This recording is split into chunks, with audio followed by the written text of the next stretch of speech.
Hoy es viernes 22 de julio del año 2022. Son las 7:01 p.m. hora de México y hoy día vamos a continuar con este curso sobre cosmología budista. Estamos en el Dhamma Vihara en México. Voy a compartir la pantalla.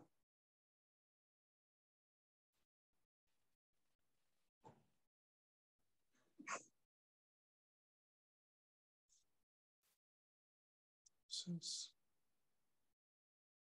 compartiendo. ¿Se ve bien? Sí, venerable.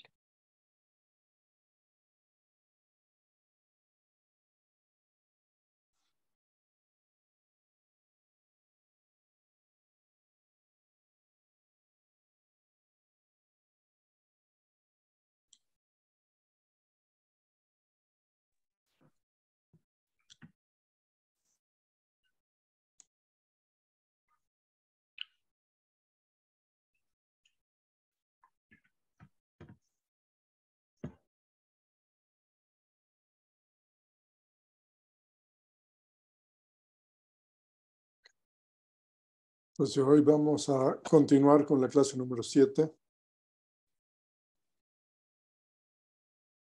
Y en el día de ayer nosotros explicamos la destrucción y la reconstitución del león del universo después de la destrucción por fuego. Y allí nosotros tenemos ese gráfico que compartimos al final de la clase 6, ¿no? Entonces tenemos 4 Asankhya Kappa, 4 eones incalculables. Entonces el león en proceso de destrucción, ahí se explica que es desde la aparición de la gran nube esta, que presagia, ¿no?, el fin del universo, hasta la cesación de las flamas, este es el primer eón, y después, desde la cesación de las flamas, de la destrucción del eón hasta la gran nube que inunda los 10.100.000 universos, este es el segundo eón. Y después tenemos el tercer eón, que es el eón en proceso de evolución, desde la gran tormenta hasta la aparición del sol y la luna, y este es el tercer eón. Y después tenemos el eón en estado de evolución, que es desde la aparición del sol y la luna hasta la gran nube que presagia la destrucción del león. O sea que nosotros podemos decir que ayer completamos el estudio de la destrucción y recreación del universo por medio del fuego, que es digamos, el factor más común de destrucción. Entonces ahora vamos a ver el segundo tipo de destrucción del universo, que es por medio del agua. Y entonces vamos a seguir la narrativa del Visuddhimagga. Pero cuando el león se destruye por agua, esto se debe explicar en detalle de acuerdo a lo mencionado antes, a partir de cuando aparece la gran nube que presagia la destrucción del león. O sea, de que todo igual hasta ahí, y ahora va a explicar cuáles son las diferencias. Pero hay una diferencia. Aquí en lugar del segundo sol, o sea que no aparece un segundo sol, aparece una gran nube de aguas cáusticas que destruye el león. Es como la acid rain, ¿no? ¿Cómo? Así le llaman, ¿no? Sí. Entonces eso, el término es Karudaka, Kara Udaka, Magamego. O sea, una gran tormenta, un gran diluvio, podríamos decir, Magamego, de aguas Udaka Kara, o sea, algo así que destruye lo que toca, ¿no? O sea, en vez del segundo sol. Cuando son tocadas por el agua, por las aguas cáusticas, la tierra, montañas, etcétera, se disuelven. Y el agua es retenida a todo alrededor por los vientos. Desde la tierra, el agua llega hasta el plano de la segunda llana, habiendo disuelto los 3 planos de Brahma de la segunda llana, se detiene en el plano del aura constante. Entonces más o menos así, ¿no? O sea, de que llega, o sea, hasta el plano número 19, ¿no? Y destruye todo, pero se salva, digamos, el número 20, que es el tercer plano de la tercera llana. Cada llana, de la primera, la segunda y la tercera, tiene 3 planos, de acuerdo al grado de desarrollo de la llana, ¿no? Entonces, si el desarrollo de la llana es en un nivel inferior, entonces el plano número 18, si es medio es 19, pero si uno desarrolla la tercera llana a un nivel superior, entonces eso es el tercer número 20, ¿no? Entonces, ahora, mientras existe una partícula atómica de materia, esta agua no retrocede. Pero cuando toda la materia ha sido desintegrada por esta lluvia, ¿no?, cáustica, entonces repentinamente el agua retrocede y desaparece.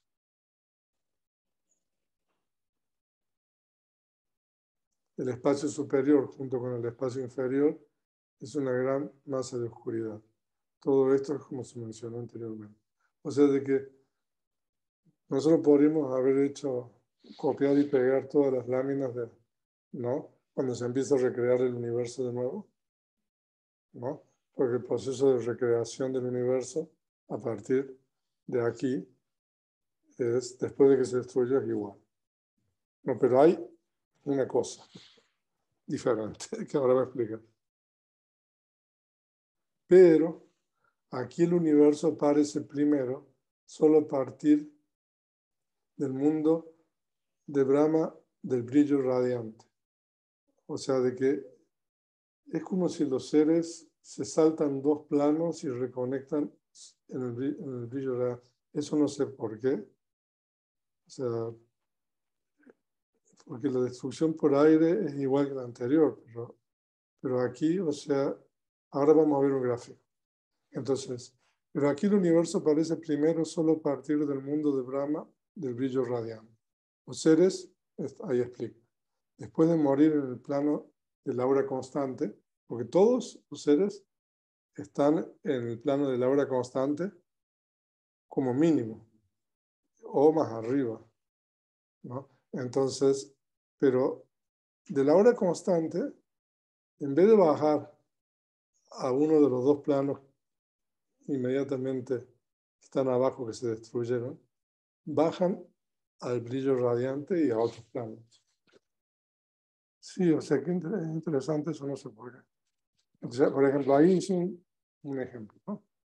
Entonces, el universo se destruye hasta el número 19 incluyendo, ¿no?, por agua. Cuando se recrea el universo, los seres la mayoría de los seres están ahí en el plano del aura constante. En vez de bajar, ¿no?, a los planos número 19 y 18, bajan al número 17 y van ocupando después todos los demás planos. Sí. Y yo supongo que después ocuparán también, ¿no?, los 18 y 19. Pero los primeros seres aparecen a partir del brillo radiante. Eso es lo que dice. Entonces ahora va a explicar el Visuddhimagga la creación del universo físico, ¿no?, la cuestión de los eones. Aquí, desde la gran nube que presagia la destrucción del eón hasta la cesación de las aguas que destruyen el eón, este es el primer eón incalculable. O sea, de que aparece la nube, o sea, se ve que esa nube siempre está ahí, ¿no? En el primer caso, después aparece el sol, el segundo sol, pero aquí aparece esta es la lluvia cáustica, ¿no? Después la cesación de las aguas después de la cesación, desde la cesación de las aguas hasta la gran nube de inundación, Este es el segundo eón, incalculable. Desde la gran nube hasta la aparición del Sol y la Luna, este es el tercer eón incalculable. Desde la aparición del Sol y la Luna hasta la gran nube que presagia la destrucción del eón, este es el cuarto eón incalculable. Estos cuatro incalculables corresponden a un gran eón. De esta forma se debe entender la destrucción por agua y la reconstitución. Entonces ahí está. ¿No? O sea, de que aquí el primero es diferente, ¿no? Porque de la gran nube que presagia la destrucción del león hasta la cesación de las aguas que destruyen el león. En el otro caso era la cesación de las flamas, ¿no? Era por el fuego. O sea que el primero siempre es diferente. Pero desde la cesación de las aguas hasta la gran nube, inundación es igual. ¿No? O sea, esto es similar todo. Y el segundo gran eón, el segundo eón incalculable. Y después de la gran nube hasta la aparición del Sol y la Luna, este es el tercer eón incalculable. Y de la aparición del Sol y la Luna hasta la gran nube que presagia la destrucción del león, este es el cuarto eón incalculable. ¿Ok? O sea, cambia solamente el primero. Y entonces nosotros ahí estamos, digamos, se destruyó 7 veces por fuego, ¿no? Entonces, ahora se destruyó por agua, la octava vez, ¿no? Y va a volver de nuevo el ciclo de 7 veces por fuego y de nuevo por agua. ¿Ok? Entonces, eso es la destrucción por agua. Y ahora vamos a ver la tercera, que es por aire, ¿no? Pero cuando el león se destruye por aire, esto se debe explicar de acuerdo a lo mencionado antes, a partir de cuando aparece la gran nube que presagia la destrucción del león. O sea, que esa gran nube es siempre una constante. Pero hay una diferencia, ¿no? Ayampana vices, eso significa. Pero esta es la diferencia, ¿no? Aquí, en lugar del segundo sol, se desata un viento para la destrucción del león.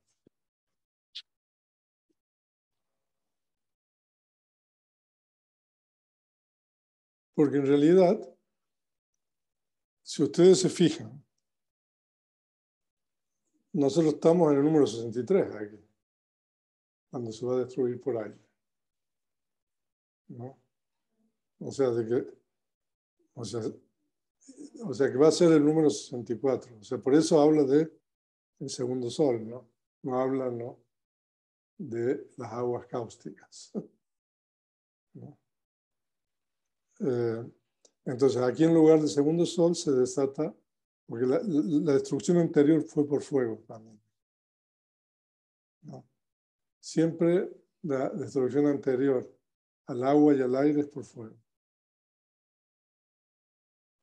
Primero este viento, o este aire, levanta polvo grueso, después levanta polvo fino, arena sutil, arena gruesa, piedras, rocas, hasta rocas del tamaño de una casa, con pináculo. Pináculo es como una especie de, ¿no?, y árboles gigantes en lugares en desnivel.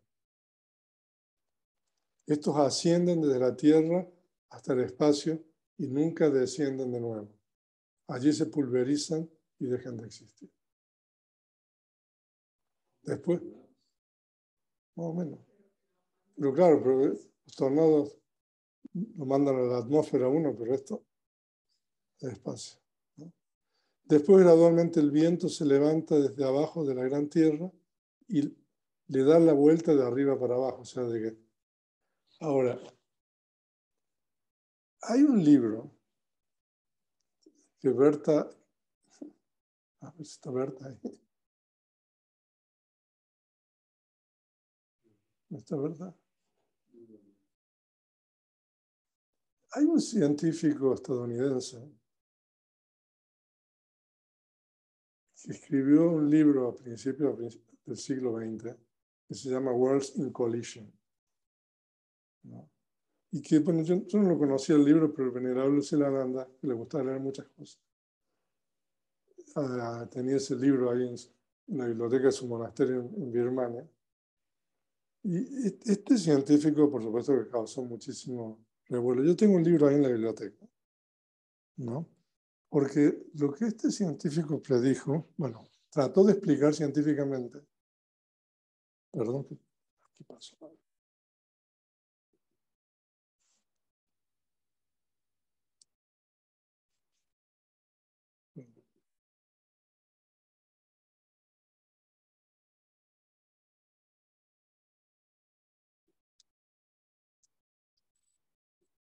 Resulta ser de que en la Biblia está la historia del Éxodo, ¿no? De Moisés, ¿no? Que cruza, ¿no? Y que se abren las aguas, ¿no? Es una historia muy famosa esa y todo eso. Entonces este científico, no sé, en base a estudios que él hizo y todo lo demás, él llegó a la conclusión de que en realidad eso no fue ningún milagro, sino que fue que en ese momento hubo un cambio de rotación de la Tierra. Hasta ese momento la Tierra estaba girando, digamos, en un cierto orden, ¿no? Pero, o sea, porque él toma, no sé, información de los mayas, no sé, de muchas culturas diferentes, y aparentemente está registrado, digamos, una cuestión así, ¿no? Entonces él saca esa conclusión de que en realidad lo que pasó fue de que la Tierra cambió su eje de rotación, ¿no? Por eso, o sea, y entonces incluso él toma del Visuddhimagga estos pasajes para justificar un poco su teoría, ¿no? Y, o sea, que en Estados Unidos fue un escándalo muy grande, fue un juicio porque estaba contradiciendo la autoridad de la Biblia. Imagínense, ¿en serio? O sea, eso fue a principios del siglo XX, o sea, no estamos hablando, ¿no? O sea, en el estado de Virginia creo que le hicieron el juicio. O sea, es muy famosa esta historia. O sea, si usted busca el nombre, ahora no me acuerdo el nombre, pero si quieren mañana les digo todo. Traigo el libro. No, o sea, lo tengo ahí. Y perdió el juicio, ¿no? O sea porque, o sea, como la Biblia es infalible y todo lo demás, ¿no? Y en realidad, o sea, él estaba, ¿no? O sea, claro, si uno propone una teoría a lo mejor científica que no tenga nada que ver con la Biblia, seguramente no le pasa nada, ¿no? Porque los científicos siempre están haciendo eso, ¿no? Están estableciendo teorías y todo lo demás. O sea que no fue en 1492 Severino, eso fue en el siglo XX. No.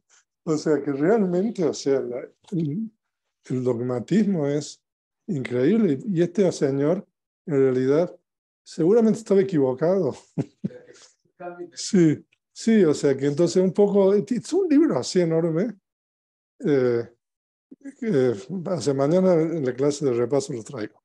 Ah, y entonces lo que él hace en realidad es, se basa en registros de diferentes culturas y todo lo demás, ¿no? Entonces, en base a lo que él ve, no es que en esa época, en distintas culturas, o sea, se menciona eso y también en el Visuddhimagga, ¿no?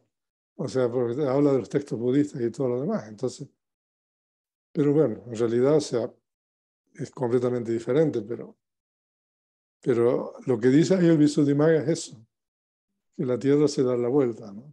O sea, entonces eso se puede entender, ¿no? Como que empezó a girar, pero claro, pero imagínense, no leyó lo que sigue en el Visuddhimagga el científico esto. El universo se destruye, no estaríamos contándolo ahora. Pero mañana les traigo el libro. Se separan pedazos de la Tierra del tamaño de 100 yoyanas, 200 yoyanas, 300 yoyanas, 400 yojanas, 500 yojanas, y estos son arrojados en el espacio por la fuerza del viento. Se pulverizan y dejan de existir. O sea, de que esto es mucho más que un tornado o que un huracán, ¿no? El viento también levanta la cordillera universal. Ok, mañana vamos a ver lo que es la cordillera universal. Cada chacahuala, cada universo, está rodeado por una cordillera universal, ¿no? Que es una cosa.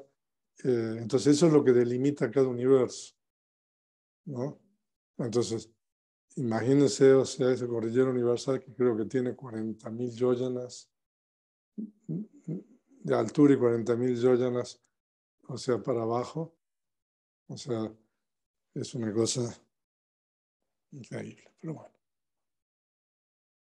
Y estos, la cordillera universal y la montaña Sinerú, o sea, la montaña Sinerú está en el centro del universo y la cordillera universal es lo que delimita el universo de otro universo, ¿no? Entonces, hay una colisión entre la cordillera universal y Sinerú, y después de colisionar entre ellos, se pulverizan y desaparecen.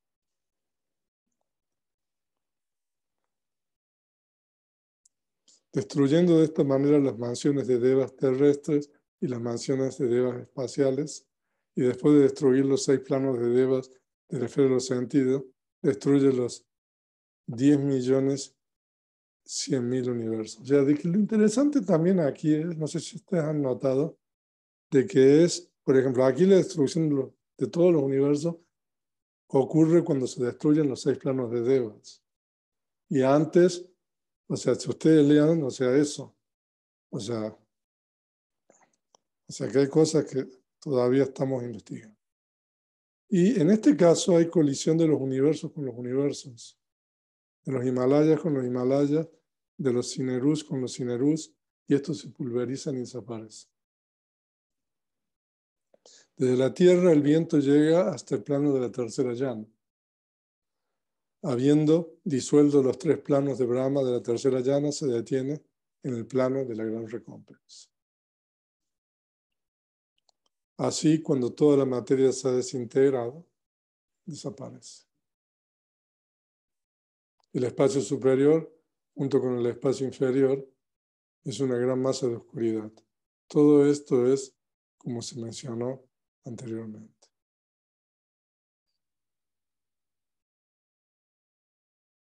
Entonces ahí ustedes tienen la destrucción por aire, que es hasta el plano número 20, incluyendo. O sea, de que en realidad, para los seres que no han alcanzado ningún estado de iluminación, solamente le queda el plano número 21, bueno, y a no ser que uno reconozca el plano de los seres sin percepción, ¿no? Porque las moradas puras son solamente para anagamis que han alcanzado la cuarta o la quinta llama. O sea, de que esos 5 planos que se llaman moradas puras, ahí esos planos son exclusivos de los anagamis. Pero no todos los anagamis reconectan ahí, pero los anagamis que tienen cuarta o quinta llama.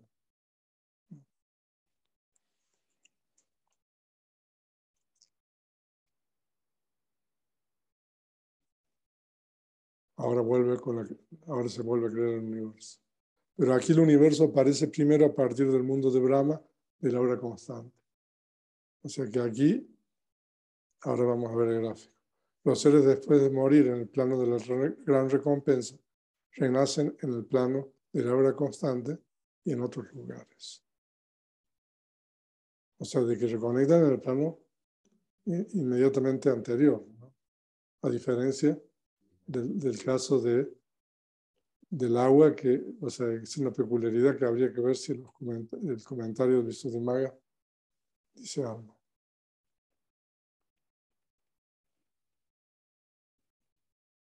Entonces ahora el Visuddhimagga explica cómo son los 4 eones incalculables.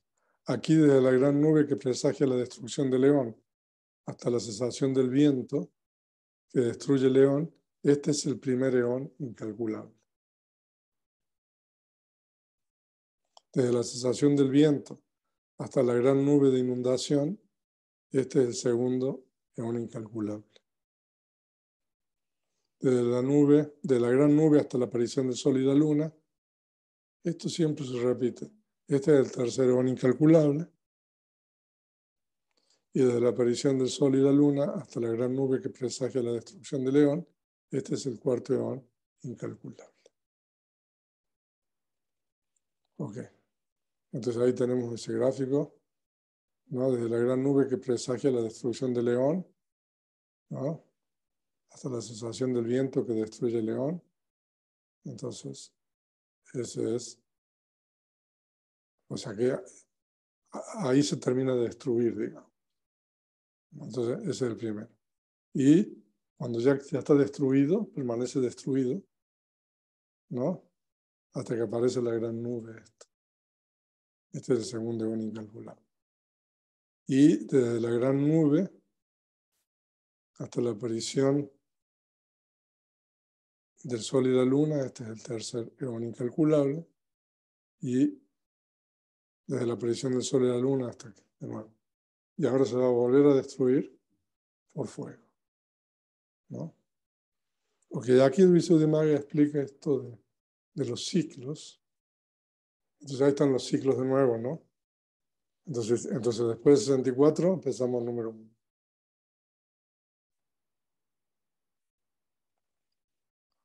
Ahora, pero la pregunta es, ¿por qué se destruye el universo? De acuerdo con la enseñanza del Buda es debido, ahí dice, Kin karana evan loko vinasati. ¿Por qué el universo se destruye? ¿Por qué razón? Kin karana. El universo loco se destruye, vinasati, ¿no? De esta manera.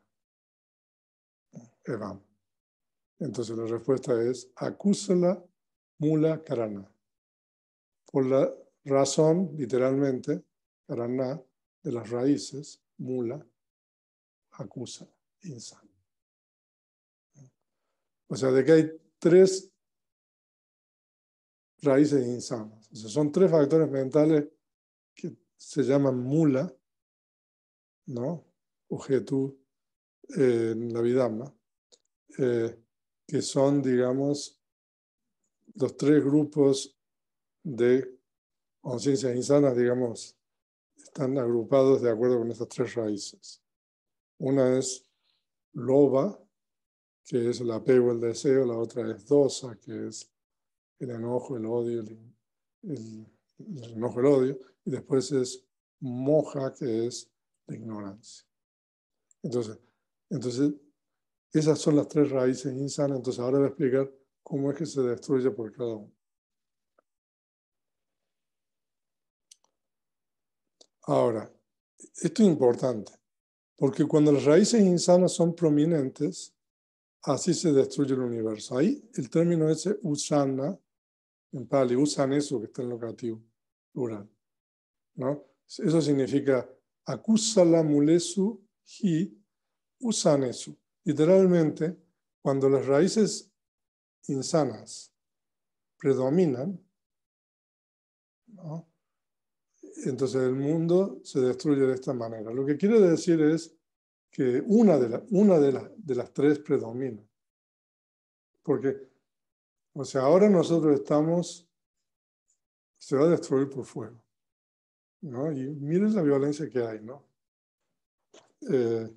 Pero predomina, digamos, la raíz de loba, ¿no? Entonces ahí dice, cuando la pasión predomina, ahora, en la Abhidhamma hay muchos sinónimos para las raíces, digamos, del apego, del deseo. Raga es uno, ¿no? O sea, de que raga normalmente se traduce como pasión, pero en realidad es un sinónimo del apego o el deseo, ¿no? O sea, desde el punto de vista de realidades últimas, es lo mismo, ¿no? Entonces, cuando la pasión o cuando el apego, el deseo predomina, entonces se dice que este universo se destruye por fuego.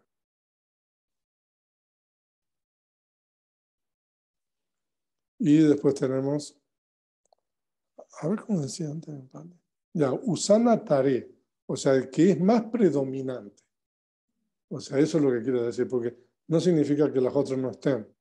Tara significa más predominante en Pali, ¿no? Entonces, cuando la pasión o cuando el apego y el deseo es más predominante, entonces se destruye por fuego. Y aquí es 12 Usana Tare. O sea que cuando el enojo o el odio es más predominante, se destruye por agua. Y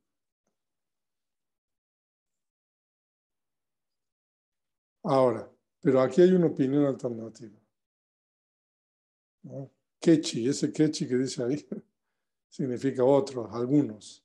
Pana, pero algunos, ¿no? Algunos dicen que cuando dosa es predominante, se destruye por fuego. Y cuando raga, cuando la pasión es predominante, se destruye por agua, guadanti. Kechi guadanti. Algunos dicen, ¿no?, que cuando es más predominante el odio, se destruye por fuego, y cuando es más predominante la pasión, se destruye por agua. Ahora, cuando normalmente los comentarios, o sea, tienen algo así,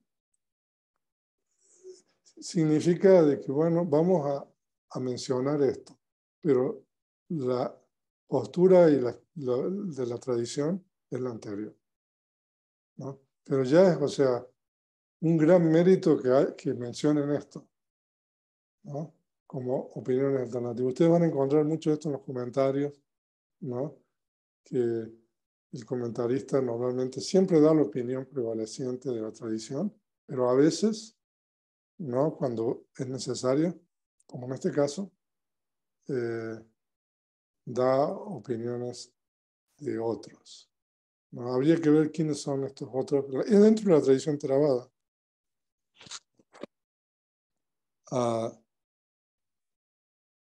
Y con la ignorancia es siempre igual. O sea que nadie difiere con eso. Entonces, cuando la ignorancia es más predominante, entonces perezo se destruye por aire. Entonces, aquí tienen un cuadro, si quieren ustedes, cómo es la destrucción, ¿no? La opinión general y opinión alternativa, ¿no? Entonces, la pasión, fuego, el odio, agua, y la ignorancia, aire, pero según otros, hay una inversión ahí. O sea, de que la pasión, agua, y fuego es odio. O sea, que uno tiende a asociar el fuego con el odio, ¿no? Pero hay un verso en el Dhammapada que dice de que no hay fuego como la pasión. ¿No? ¿Usted ya lo leyó? Eso estaba pensando. Ok, mira. Sí, o sea, o sea, como le digo, o sea, normalmente, o sea, la tradición es muy sólida, ¿no? Y por ejemplo, eso lo confirma, ¿no? De que el mismo Buda dijo eso, ¿no?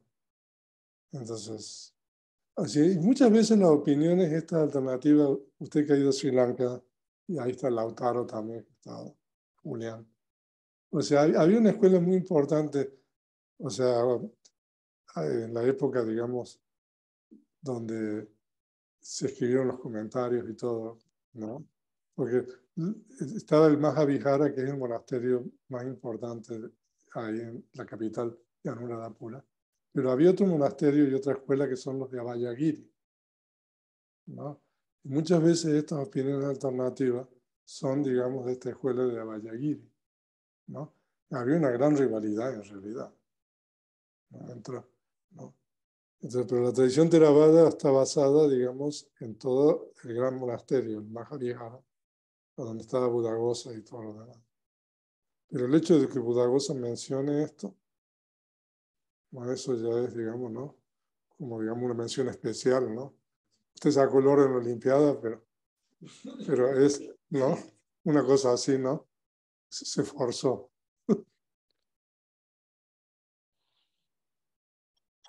Ok.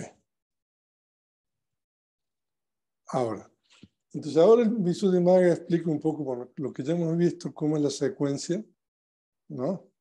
O sea, esto lo tenemos en el gráfico eso, pero vamos a leerlo. Cuando se destruye de esta manera, se destruye 7 veces sucesivas por fuego. La octava vez se destruye por agua, ¿no?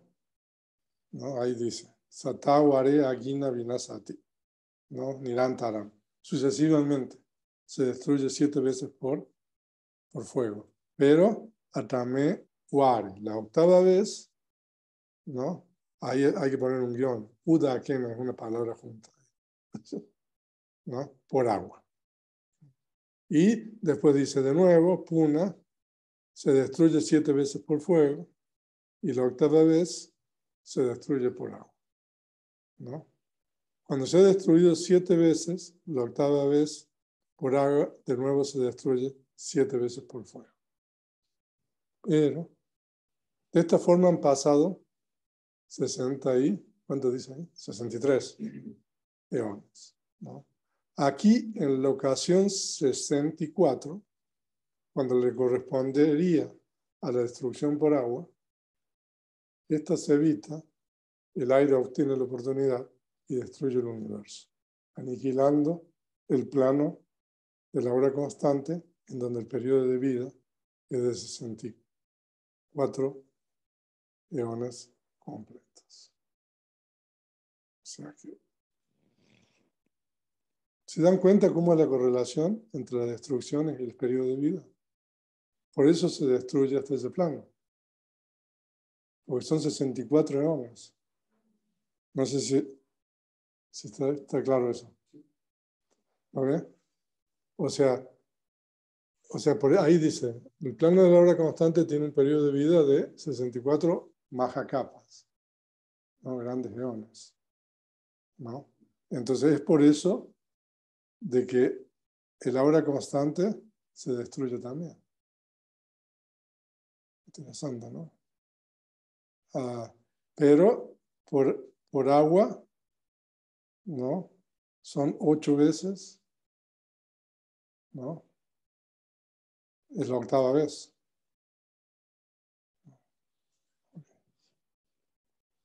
Entonces, bueno, ese gráfico ya lo hemos...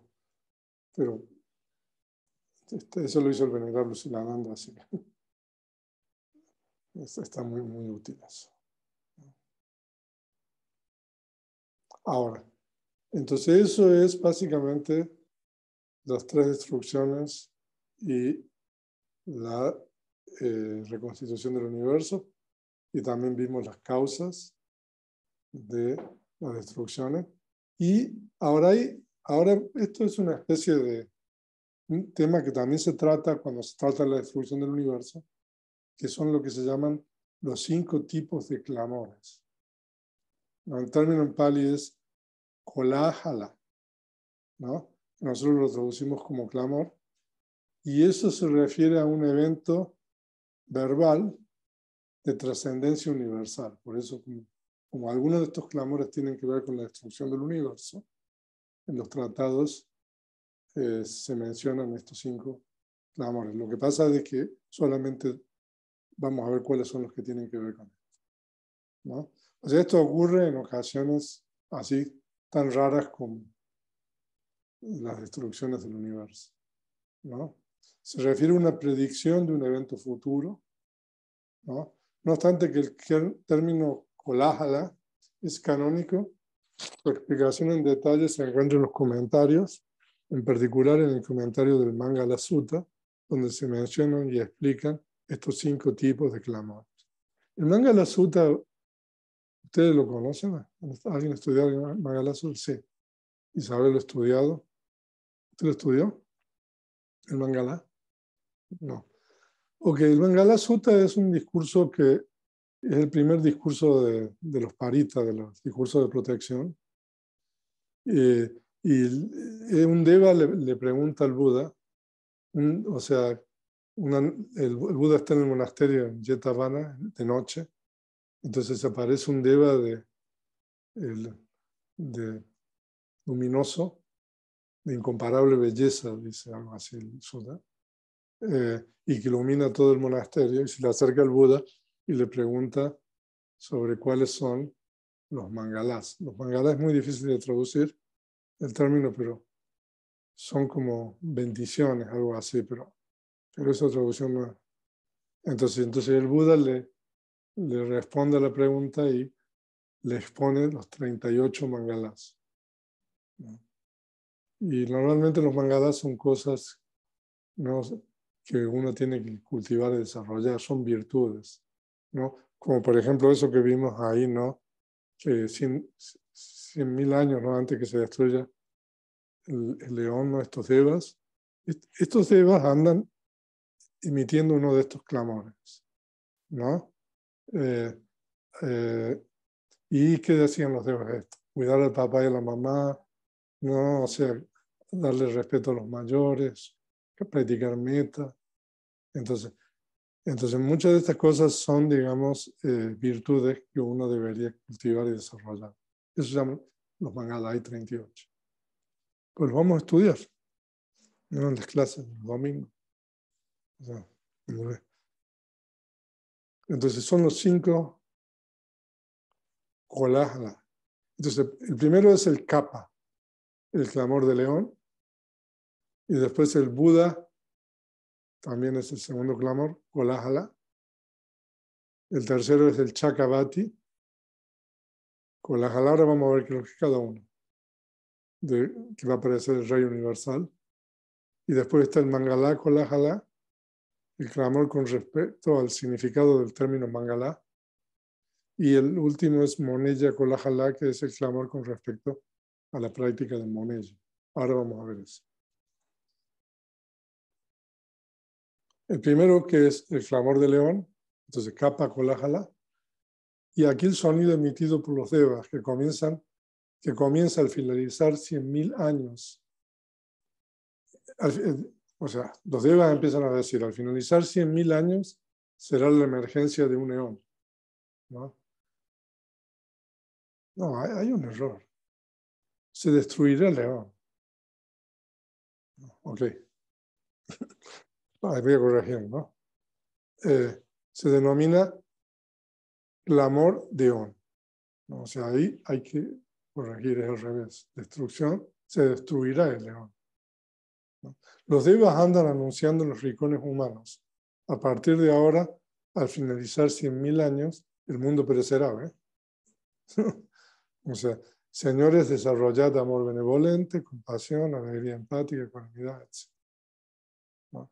Entonces, esos son eventos cósmicos, de acuerdo con el budismo. Por eso se llaman kolájala, ¿no? Entonces, los devas andan anunciando, ¿no? O sea, ahora la pregunta que uno se hace, o sea, bueno, ¿y qué pasa si estos devas no estuvieran anunciando eso? No, no digo, yo, o sea, se las hago a ustedes. El segundo es el clamor de Buda, ¿no? Al finalizar 1.000 años, aquí ya es menos. O sea que por eso está en ese orden, ¿no? O sea, primero son 100.000 años y ahora son 1.000 años, o sea que anuncian que va a venir el Buda. Entonces, al finalizar 1.000 años, aparecer el Buda se denomina clamor de Buda. Buda Kolájala. Los devas anuncian a partir de ahora, al finalizar 1.000 años, habiendo aparecido el Buda que ha practicado de acuerdo al Dhamma, rodeado por la joya del Sangha y enseñando el Dhamma, andará en el mundo. O sea, de que normalmente los devas, bueno, ya hablamos de esa historia, ¿no?, del tiempo de los devas, ¿no? Porque normalmente, o sea, el Buda, eso está en el comentario de los Jatakas, que el Buda hace una serie de, ¿cómo se dice?, de inspecciones con relación al momento en que tiene que reconectar en el plano humano. Entonces los devas saben eso. Entonces eso está, por eso, pero 1.000 años en el plano de tu cita, a ver, ¿Cuántos días son? A ver. ¿Estás seguro? ¿Se lo sabe de memoria ya? ¿Son 10 días? Son 1000 años humanos, son 10 días. O sea que 10 días antes que el Buda vaya a morir ahí, ¿no? Entonces los devas andan, o sea que es menos trabajo, ¿no? O sea, en realidad no son 1000 años, son 10 días para ellos. No. Entonces anuncian que el Buda aparecerá. ¿Cómo? Y después está el 3, que es el rey universal, el clamor, ¿no? Y entonces, a partir de ahora, al finalizar 100 años, aparecerá el rey universal. Esto se denomina clamor del rey universal, Chakravati, Kolájala. Los devas anuncian, a partir de ahora, al finalizar 100 años, aparecerá el rey universal dotado con los 7 tesoros. No me preguntes sobre los 7 tesoros. Señor de los 4 continentes, capaz de ir por el aire. ¿Los tesoros son el de rueda del Dharma, los elefantes, mujeres, el primogénito? No sé los otros 3. Bueno, eso está en el Chakravati Sutta, ¿no? Sí. O sea, a ver si alguien saca el Chakravati. Ok. O sea que ya se va cortando el tiempo, ¿no? Ahora habría que ver qué devas son estos, de dónde son, de qué plano, ¿no? Y ya estos son, el Mangala es este discurso que puede pronunciar el Buda, que es tan importante, ¿no? Entonces, aquí son los devas de las moradas puras, imagínense. O sea, son los devas más altos de la esfera de la materia sutil. Comprendiendo la mente de devas y humanos, andan anunciando en los rincones humanos. Al finalizar 12 años, el Buda expondrá el Mangala Sutta. Esto se denomina clamor de Mangala. O sea que bueno, vamos a estudiar el Mangala en las próximas clases. Y después está el clamor de Monella. Ahí vamos a explicar esto.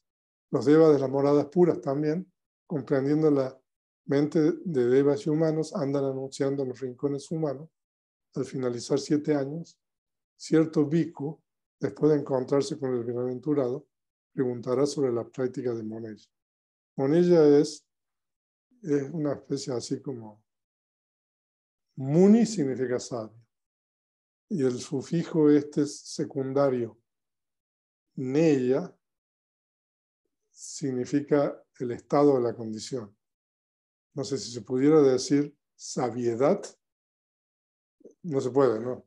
Lo van a condenar también en la Real Academia, ¿no? Pero en realidad ella es un estado, una condición de sabio, ¿no? O sea, pero sabiedad sería la sapiencia, ¿no? ¿No? ¿Cómo? No gana.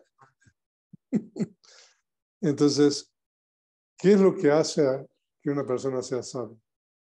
Entonces bueno, es otro discurso que estudio. Entonces, bueno, eso sería todo por hoy. Ok. Entonces, lo que nos queda a nosotros es sobre el universo físico, que entonces por eso lo dejé para el final. Entonces, mañana he hecho gráficos y todo para compartir con ustedes, para que vean cómo es un poco el universo físico. Y entonces ya mañana sería la última clase que vamos a estudiar el universo físico. Vamos también a usar el Visuddhimagga para explicar eso. Así que bueno, es todo por hoy. ¿Alguna pregunta? Por supuesto, Oscar.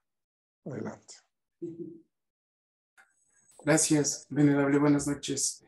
Me llamó la atención esta última lámina en donde los devas de las moradas puras van diciendo que cierto bhikkhu, después de 7 años humanos, se encontrará con el bienaventurado, pero ¿no se supone que el Buda era el único que tenía el poder de predecir el futuro? ¿Nadie más? Sí. Pero seguramente el Buda le dijo a estos devas o algo así. Yo supongo que de esa manera, ¿no? O debe haber alguna otra forma, ¿no? Que que estos devas de las moradas puras, que son nagamis, ¿no? Se enteraron. Eso seguramente, esa pregunta que usted hace, seguramente está en los comentarios y la respuesta, porque esa es como para ponerlo a uno, no sé, en el rincón ahí, ¿no? Y los comentarios normalmente se anticipan a esas preguntas y se las hacen ellos y las contestan. Pero como yo no he leído eso, entonces no estoy en condiciones de responderle ahora, ¿no? Pero sí, el Buda es solamente el que puede. Y lo mismo del Mangalá este, ¿no? Ahora es interesante porque en los últimos dos Kohala, los clamores, o la Jala, ¿no? Son los devas de las moradas puras, pero en la cuestión de cuando el Buda va a aparecer en el mundo, si ustedes se fijan, no dice qué devas son, ¿no? Entonces seguramente los comentarios deben decir eso. No. Listo. Así que le debo esa, o sea, mi opinión, ¿no? Es de que los devas se enteran de una manera indirecta y no porque tienen esa capacidad ¿no? de saber eso. Pero, en mi opinión. Gracias, señora. Okay. ¿Alguna otra pregunta? Fernando.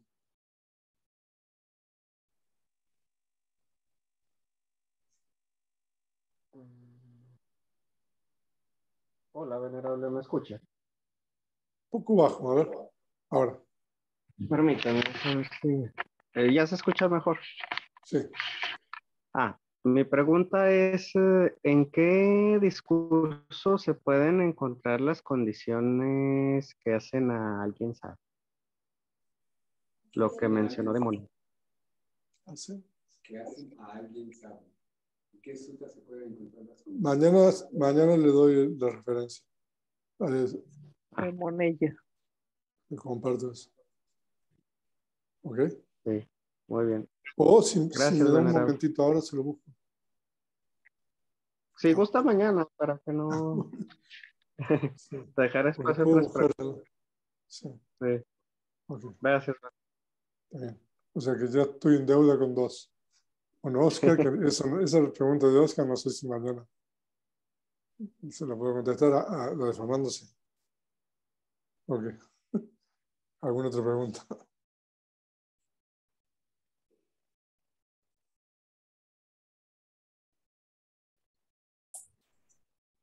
Oscar, de nuevo. Ok.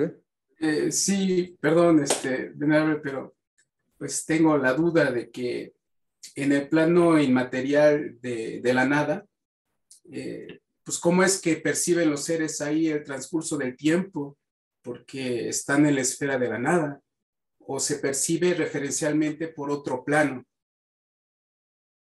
No sé No, si pero la esfera de la nada, a lo mejor el término no es un poco problemático, ¿no? Pero en realidad la esfera de la nada es la ausencia de la conciencia que toma, digamos, la casina, digamos, del espacio infinito, ¿no? Pero esos seres tienen cheta y chetasika, ¿no? En el capítulo 4, bueno, no traje el compendio aquí, al final del capítulo 4 hay un cuadro sobre los individuos y los planos, y ahí uno puede ver los tipos de conciencia que experimentan esos seres en esos planos, ¿no? Pero en realidad, o sea, y también en el capítulo 3 nosotros podemos saber qué objetos esos seres o esas conciencias pueden tomar. O sea, de que esos seres están experimentando, o sea, si me dan un compendio yo les puedo responder un poquito más. Pero bueno, mañana le contesto eso también. En definitiva, hay un proceso de conciencia que tiene un inicio y un fin, y pues ahí está, ¿no? Exactamente igual que la conciencia que nosotros tenemos aquí. Lo único que varía es que las conciencias que esos seres experimentan son más refinadas y más limitadas. O sea que, por ejemplo, esos seres no van a experimentar prácticamente conciencias de la esfera de los sentidos. Por ejemplo, las conciencias sin raíz, por ejemplo, ¿no? De las conciencias sin raíz, esos seres, o sea, no van a tener ninguna de las 10 conciencias de los sentidos, ¿no? No van a tener, por eso tendría que ver eso para no cometer un error pero sí, o sea, van a tener muchas conciencias, algunas conciencias son similares a las que nosotros tenemos, pero la mayoría de las conciencias que esos seres experimentan, ¿no? Son conciencias sanas, resultantes de la esfera inmaterial. Ahora, si usted tiene ahí el compendio y ahí tiene el cuadro, a ver, me va a ayudar. Capítulo 3 me indicó. Pero no hay diferencia en el sentido de cómo funciona la conciencia. Siguen funcionando las leyes de la condicionalidad como funcionan en este plano y en todos los demás planos, ¿no? Todas las condiciones del patana funcionan ahí. O sea, habría que ver, hay algunas condiciones del patana que habría que ver que están relacionadas solamente con la mente y con la materia. Como no hay materia ahí, entonces esas condiciones ahí no funcionan. Pero habría que tomar cada una de las 24 y analizar qué condiciones funcionan, pero todos funcionan. Lo único es de que lo que varía son las conciencias que esos seres experimentan, los objetos que esas conciencias de esos seres toman, ¿no? Pero todo está regido por la condicionalidad. O sea que no, el tiempo, o sea,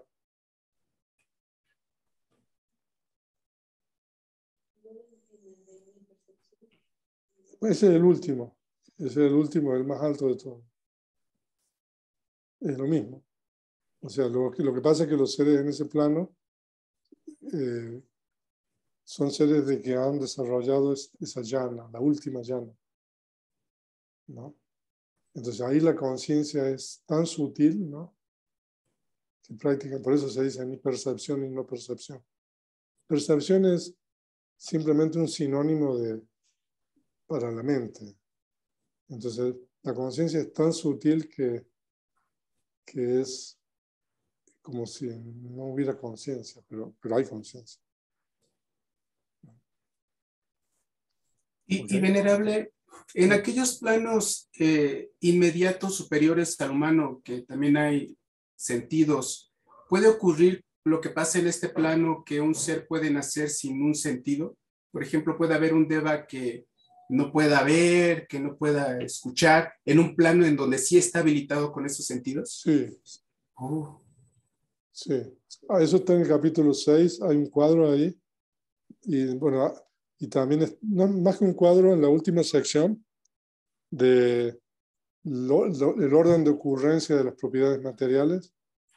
A ver si me traen un compendio, a ver si, por favor, alguien, me pido. Gracias, Cintia. Entonces ya puedo, o sea, me siento más Armado. respondiendo esto para no decir una cosa que sea errónea.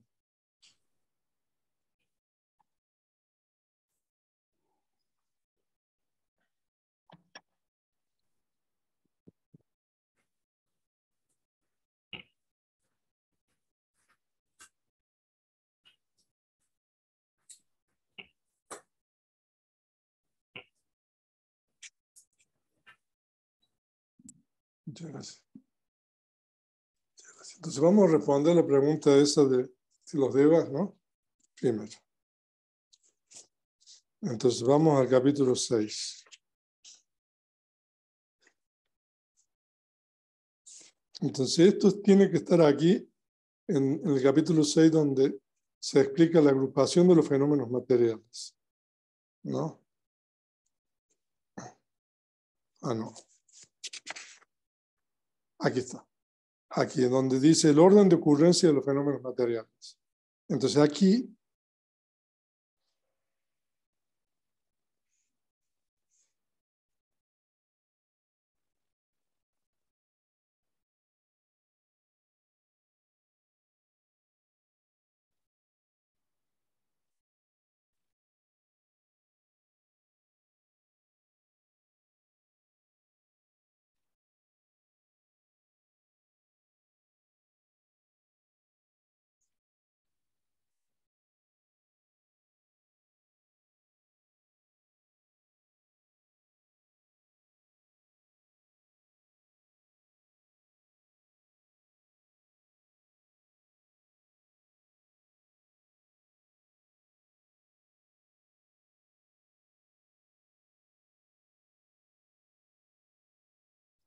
Aquí en el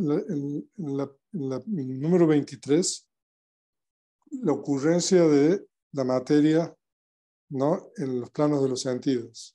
O sea, aquí dice, ¿no? Voy a leer el párrafo este y después sacamos esto. Pero en la reconexión, para los seres originados de la humedad y aquellos de nacimiento espontáneo, surgen como máximo 7 décadas. Décadas son grupos de propiedades materiales de 10. Eso es una década, porque las propiedades materiales se agrupan, ¿no? Entonces, las propiedades materiales, la octava pura, se le agregan siempre cuando son grupos producidos por el Kama, se le agregan 2, ¿no? Que es, por ejemplo, la base del sentido y la facultad vital. Entonces, por eso son décadas. Entonces, la década del ojo, del oído, nariz, lengua, cuerpo, sexo y base del corazón, ¿no? O sea, entonces dice como máximo, ¿no? O sea, entonces, y está hablando de los seres de generación espontánea, ¿no? O sea, que como máximo, o sea, pero eso no significa que algunas de las décadas pueden faltar, ¿no? Y como mínimo, a veces, las décadas del ojo, oído, nariz y sexo no se obtienen. Entonces, ahí usted tiene la respuesta de eso. O sea, de que a veces puede ser deficiente, ¿no?, la facultad del ojo, la facultad del oído, la facultad de la nariz y el sexo. Eso también es para los seres de, ¿cómo se dice?, de generación espontánea. Ahora, vamos a la otra pregunta de, ¿cuál era? Había 3 preguntas de los seres en los planos inmateriales, ¿no? Entonces. Sí, venerable. Entonces, en el capítulo 4, el cuadro 4.5, usted tiene, porque aparte hay otra cosa más. ¿Todavía está, Oscar? Sí. Hay otra cosa más, que en los planos hay diferentes tipos de individuos, ¿no? Entonces también es otra cosa que nosotros tenemos que tener presente, porque si un ser noble reconectó en los planos inmateriales, ¿no?, es una historia diferente que si una persona que no alcanzó ningún estado de iluminación reconectó en los planos inmateriales. Entonces, por eso en este cuadro, el 4.5, entonces nosotros tenemos los distintos tipos de individuos y los planos respectivos y las conciencias que pueden surgir, ¿no? Entonces hay, por ejemplo, si usted tiene el plano inmaterial, que es la última columna, por ejemplo, solamente en los planos inmateriales pueden reconectar seres con 3 raíces. O sea que, por ejemplo, si nosotros tenemos 3 raíces, como humanos podemos reconectar en los planos inmateriales, porque un ser que tiene 2 raíces no puede desarrollar las llanas inmateriales, ni las de la materia sutil. Entonces, por ejemplo, supongamos de que un ser humano que tiene 3 raíces desarrolla las llanas inmateriales y reconecta en alguno de sus planos, ¿no? Entonces aquí dice cuáles son las conciencias que puede tener ese ser ahí, que son 10 conciencias insanas.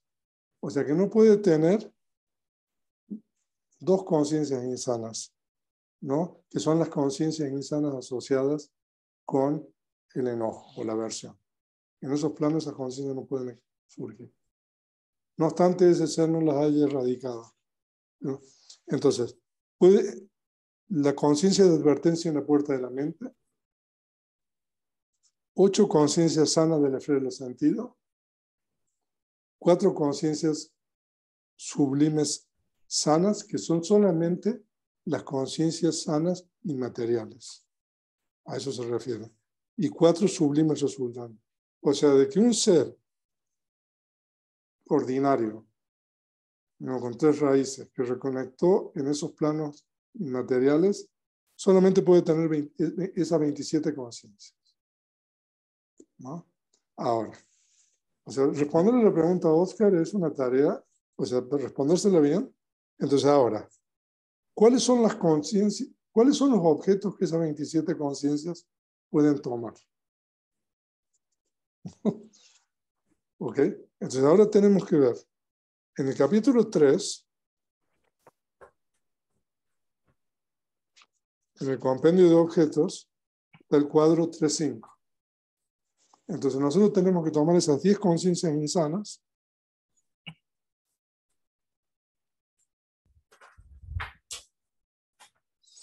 Ok. Las conciencias insanas pueden tomar como objeto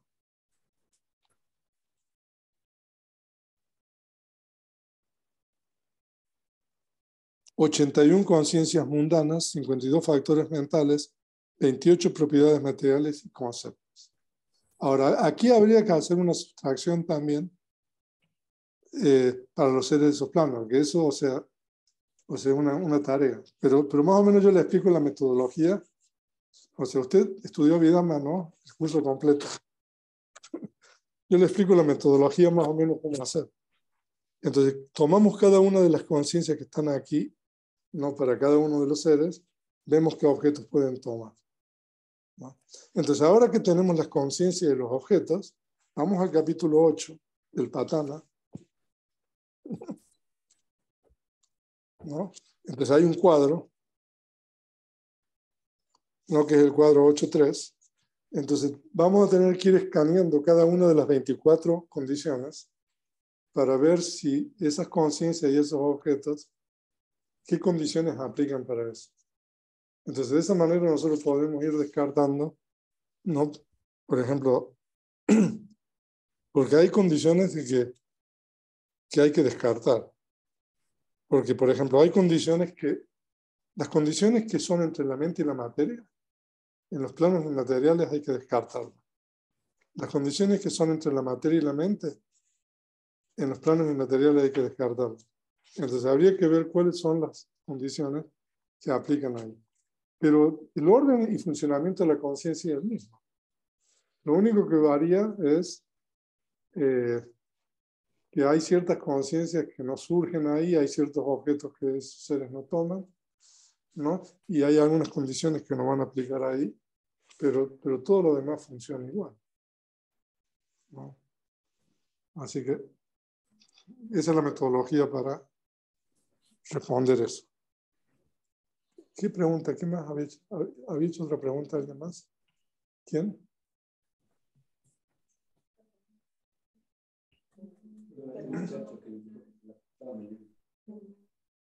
Munir. A ver.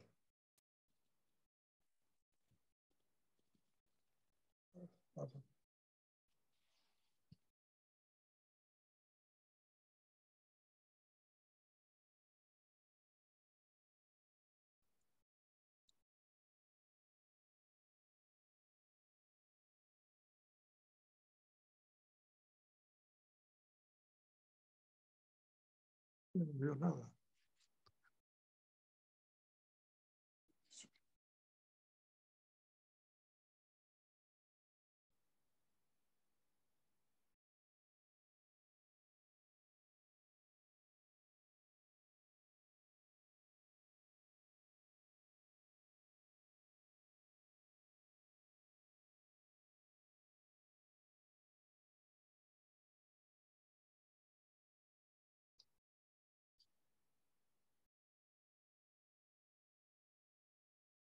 Ok. En el Anguttara Nikaya está el Monella Sutta, ¿no? Hay 2 Monella Suttas, uno en el Anguttara Nikaya y otro en el Itigutta Pali, ¿no? A ver si son iguales. Es bien cortito el de el Anguttara Nikaya. ¿Ustedes están viendo o no? Ah, perdón.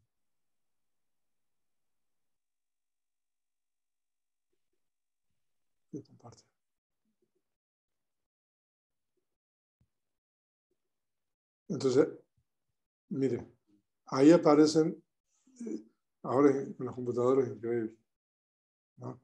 Entonces, hay un Monella Sutta que es en el Anguttara Nikaya, en el capítulo de 3, ¿no? Entonces hay uno. Y hay otro Monella Sutta en el Iti Uttaka Pali, que pertenece al Khuddaka Nikaya, ¿no? Entonces, ahí está, son bien cortitos, o sea. Entonces, y el otro es en el Anguttara Nikaya, que es bien cortito también. Y tenemos ahí el comentario del Sutta en el Anguttara Nikaya, el Monella Sutta Vanara, y el comentario del Iti-Uttaka. Y tenemos también un subcomentario del Anguttara Nikaya. O sea que, pero bueno, pero hay que ver qué dice. Okay. Pero bueno, pero ya le estoy dando la referencia. ¿Eh? O sea, eso está fuera de mi... O sea, yo estoy hablando de cosmología.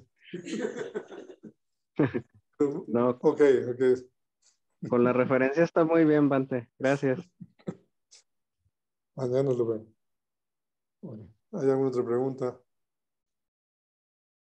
Bueno, entonces mañana vamos a terminar el curso con el universo físico. Vamos a compartir méritos ahora. Que todos los seres compartan estos méritos que nosotros hemos obtenido para la adquisición de todo tipo de felicidad.